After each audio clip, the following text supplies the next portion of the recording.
अन्सार नगर परिसरात जलकुंभ कामाचे आमदार फारुख शहा यांच्या हस्ते शुभारंभ। गंभीर पाणीटंचाईची समस्या लक्षात घेता अन्सार नगर परिसरात धुळे शहराचे आमदार फारुख शहा यांच्या हस्ते जलकुंभ कामाचे परिसरातील अनेक नागरिकांच्या उपस्थितीत शुभारंभ करण्यात आले।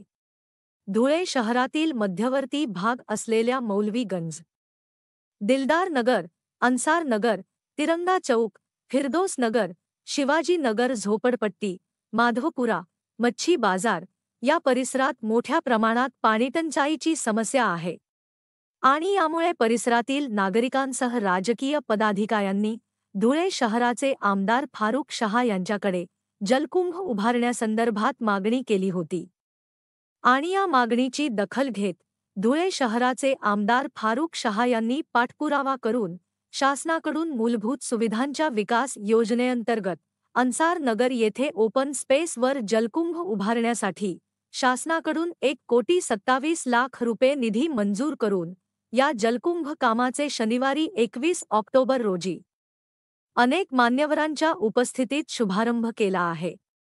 यावेळी अनेक राजकीय पक्षाचे पदाधिकाऱ्यांसह परिसरातील नागरिक उपस्थित होते। या जलकुंभ कामाचे शुभारंभ झाल्याने परिसरातील नागरिकांनी आमदार फारुख शहा यांचे आभार मानत आनंद व्यक्त केला। धुळे क्राइम न्यूजसाठी अब्दुल रहमान मलिक, धुळे।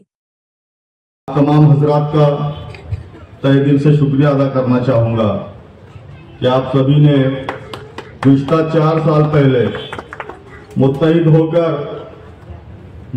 होकर मुझे अपने वोटों से नवाजा, अपनी दुआओं से नवाजा, मेरे लिए मेहनत की और दुआएं की, जिसकी बदौलत आज मैं आप सब लोगों के सामने एज एमएलए एक आमदार कहकर खड़ा हूं। साथियों, आज का ये जो प्रोग्राम है, मैं समझता हूं कि ये पॉलिटिकल नहीं है, लेकिन कुछ बातें आप लोगों के गौर से गुजार करना जरूरी समझूंगा कि जिस वक्त मैं चुनकर आया उस रात पूरी रात मैं सो नहीं पाया। मैंने हर बातों का जायजा लेना शुरू किया। दूसरे दिन से हमने उस पर काम करना शुरू किया तो हमने देखा कि जैसा हमारे हाजी शव्वाल अमीन साहब ने बताया कि गुज़िश्ता 50 सालों में जो काम शहर में नहीं हुए, अल्हम्दुलिल्लाह आप लोगों की दुआओं से हम लोग करने में कामयाब हुए। हमने जायजा लिया, अक्सर करके जो अक़लियती इलाके हैं वहां पर ना तो रोड का इंतजाम था, न गटरें थी, न पानी की पाइपलाइन थी। उसी तरह से ऐसे कई मसाइल थे। हमारे गरीब खवातीन को अनाज नहीं मिलता था। शहर का जो जूना सिविल अस्पताल है बंद हो चुका था।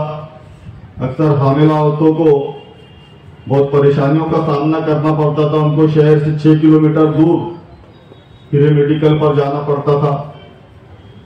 इन तमाम बातों को हमने मद्देनजर रखते हुए काम करना शुरू किया।